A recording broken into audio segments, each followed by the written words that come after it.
5 passos para formar leitores apaixonados, né? Todo mundo quer fazer com que os filhos gostem de ler, todo mundo tem esse desejo, né, de formar nos nossos filhos pessoas apaixonadas pela leitura, né? Então, como conseguir isso? O primeiro passo que eu vou dar para vocês é o seguinte: nós precisamos ser exemplo. Tá, gente? Não tem como você incentivar o seu filho a gostar de ler, querer fazer dele um leitor apaixonado se ele não vê você lendo. E não é apenas ler com a criança, tá? Não é apenas o momento da leitura em voz alta em que você tá lá lendo junto com a criança. Não, a criança tem que ver você lendo pra você, uma leitura sua também, tá bom? Você precisa dar o exemplo, né?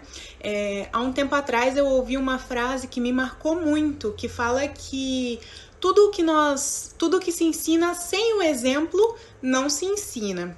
Então, o primeiro passo para formar filhos que gostam de ler, formar filhos apaixonados por leitura, é que nós também nos esforcemos para ler, né? Para ler junto com eles e para ler também para nós mesmos, tá bom? Então, ser exemplo. Depois de ser exemplo, o segundo passo que eu vou dar para vocês hoje é ler em voz alta todos os dias, gente. Quando eu falo sobre ler em voz alta todos os dias, não significa assim que você nunca mais vai poder furar nenhuma vez. É impossível, assim. Se você furar uma vez, você é uma péssima mãe. Não é isso que eu tô querendo dizer, tá? Mas é para que você tenha uma constância, persistência. Não dá para você querer, tipo assim, ler hoje, aí passa vários dias, daqui semana que vem eu vou ler de novo com meu filho. Não, gente, você tem que ter uma constância de leitura, tá?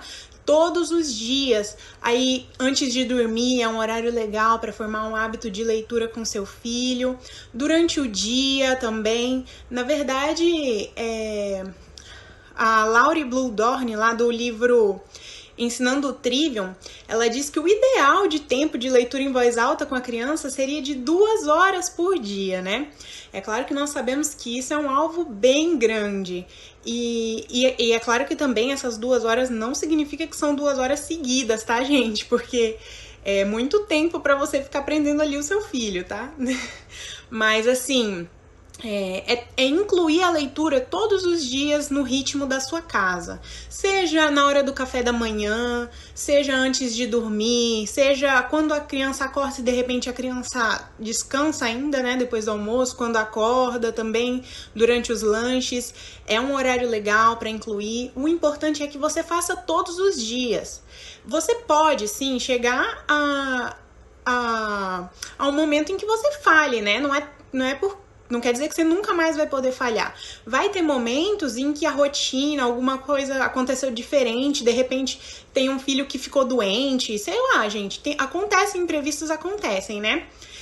Ou às vezes a criança simplesmente dormiu antes, gente. Aqui acontece. A criança dorme antes, às vezes antes da leitura, e tá tudo bem. Mas assim, desde que você possa, sempre ofereça a leitura em voz alta todos os dias. E isso é interessante não apenas fazer com os pequenos, tá? Mas também fazer com os maiores. Ler para a criança, mesmo que ela já saiba ler, é um jeito muito legal de incentivar. Porque você lê com uma entonação diferente, de repente você já tá com um pouquinho mais de habilidade, entendeu? Você pode transformar esse momento num momento de ligação entre vocês, entendeu?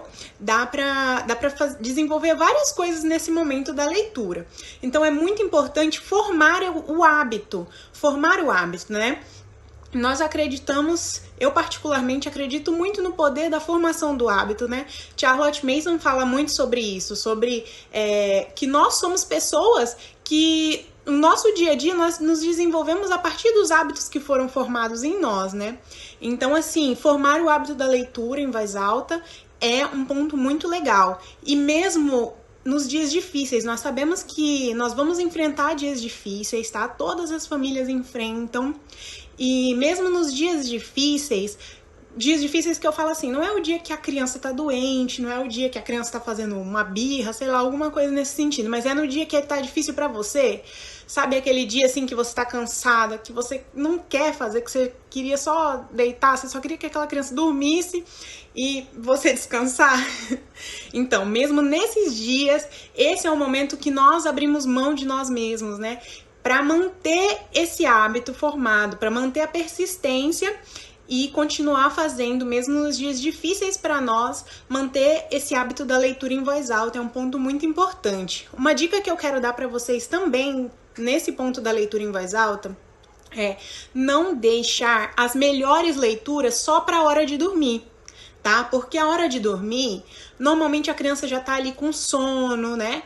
Principalmente se for hora de dormir à noite. Ela já tá cansada do dia todo, entendeu? Já tem várias coisas interferindo ali naquele momento e que mesmo um livro que seja muito interessante pode não despertar a atenção dela, porque ela já tá muito cansada. Então, de repente, aí, né, as melhores leituras, quando eu falo assim, tipo, leituras de livros de capítulos, né, livros realmente interessantes, livros vivos, sejam feitos durante o dia, né, em momentos que a criança tá um pouco mais despertada, tá bom? Eu gosto de fazer a leitura dos capítulos aqui na soneca da tarde, porque a soneca da tarde ainda tá mais ativo, né, do que à noite. À noite normalmente já é mais difícil, tá bom? Então vamos lá. Nós já falamos 2 passos, né, que foi ser exemplo e ler em voz alta todos os dias. Terceira dica que eu quero deixar para vocês, terceiro passo para formar filhos apaixonados pela leitura. Manter livros ao alcance da criança, gente. Não adianta a gente ter um monte de livros se a criança não tem contato com esses livros. Nós precisamos deixar ao alcance das crianças, mesmo as crianças pequenas. Na verdade, principalmente as crianças pequenas, né? Quanto antes você desenvolver esse hábito do seu filho de ter livros ao alcance sempre que puder, mais ele vai se interessar por isso, né? Mais você vai desenvolver esse hábito nele e ele vai preferir, ele vai em vários momentos optar pelo livro do que, por exemplo, a tela. Se ele não tem acesso ao livro, vai ser muito mais difícil você tirar ele da tela do que se ele tem livros disponíveis em todos os momentos, né?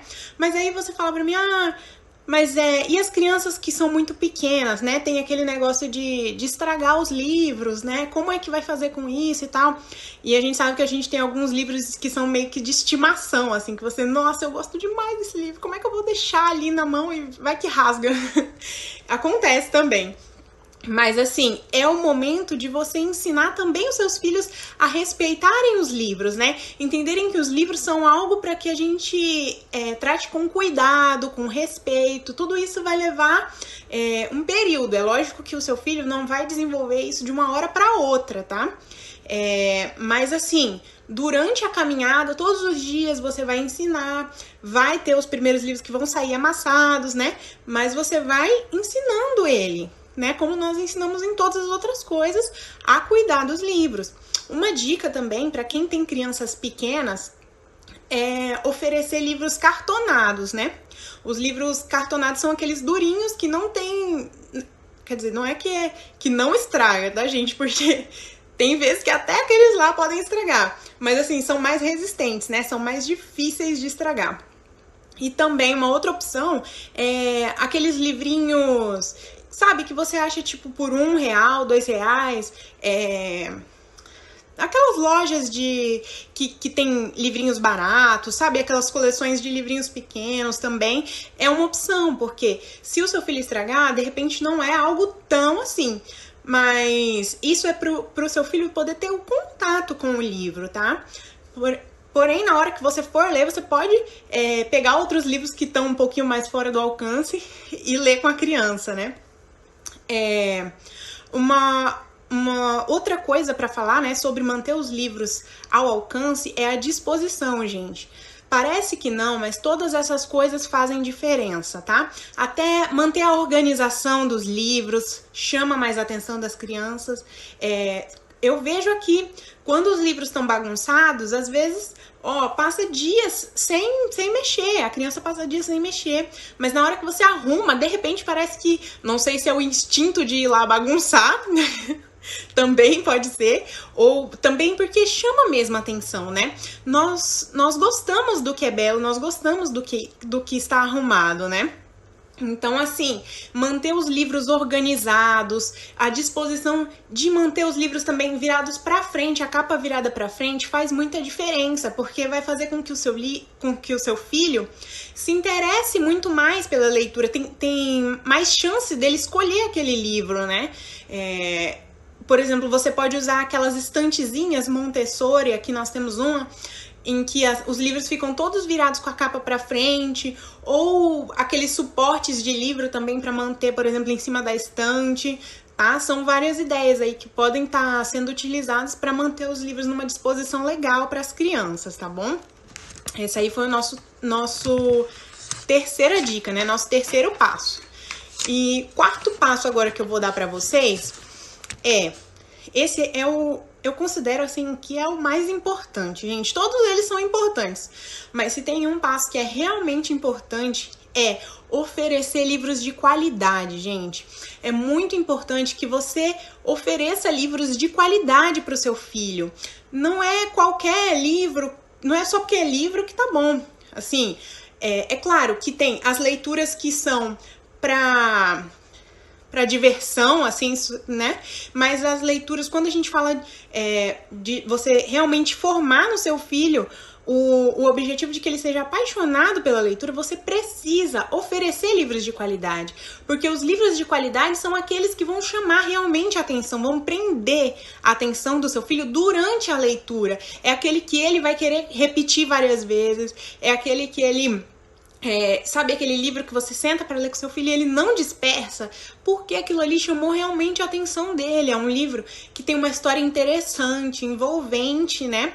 Então, assim, é onde nós falamos sobre os livros vivos, né?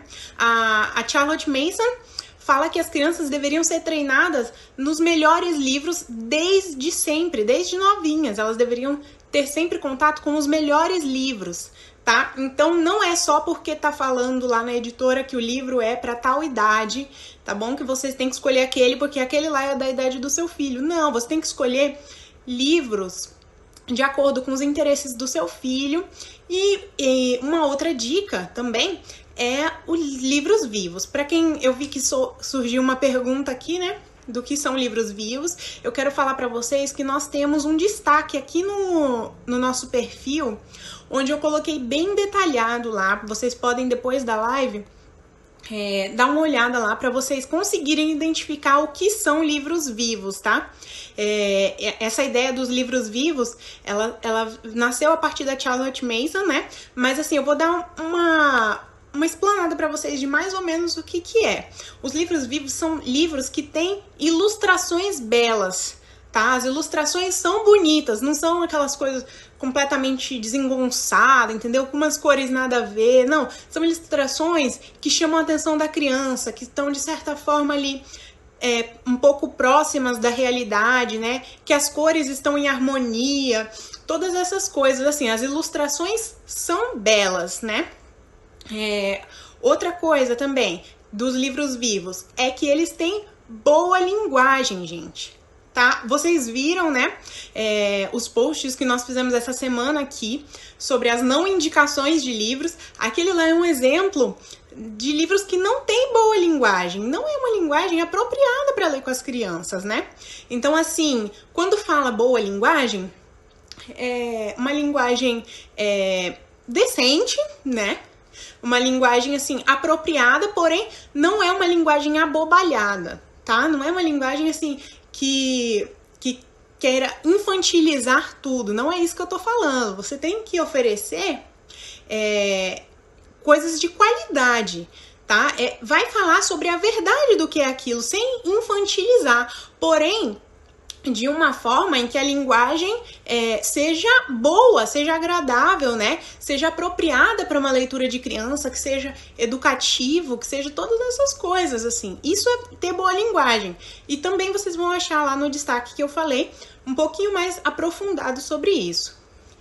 Outro ponto também é que os livros, como eu falei, né? Aqueles que chamam a atenção da criança, que você começa a ler e e ela não se dispersa, aqueles lá são os melhores. Pode acontecer mesmo com livros muito bons da criança se dispersar, tá? Isso também pode acontecer.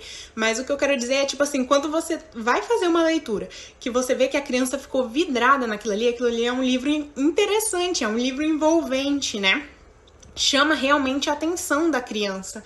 É algo que prende ela, né? Eu tenho algumas experiências aqui com alguns livros em que eu posso comparar alguns onde eu faço a leitura e a criança quer ficar andando, entendeu? Dispersa e tal. E outros que, quando eu escolho, eles chamam muito atenção, né? Pelas imagens, pelo texto, a história envolve a criança, né? Tudo isso. Então, assim, histórias interessantes, histórias envolventes tem que ter nos livros de boa qualidade. E um ponto para fazer com que essas histórias sejam interessantes e envolventes é você escolher livros de autores que são apaixonados pelo assunto que eles escreveram, né? Nós temos algumas experiências com livros assim. Hoje mesmo eu dei uma indicação aqui no nosso perfil. E quando o autor ele é apaixonado por aquele assunto, ele vai abordar de uma forma diferente, entendeu? Quando é, por exemplo, qualquer pessoa que não tem contato tão grande com aquilo, né? Ela só simplesmente está escrevendo. O que vai acontecer? Provavelmente esse livro vai ser um livro de fatos secos, entendeu? Vai apresentar fatos sobre aquilo, porém não é de uma forma envolvente. Entendeu? Quando o autor é apaixonado por aquilo, ele quer transmitir a paixão dele para você. Você vê os detalhes que você não vai ver em outros livros, de outras pessoas que não têm tanto interesse naquele assunto, entendeu? Então, assim, essa é uma dica muito valiosa, né? Livros em que os autores são apaixonados, eles transmitem muito mais coisas, entendeu?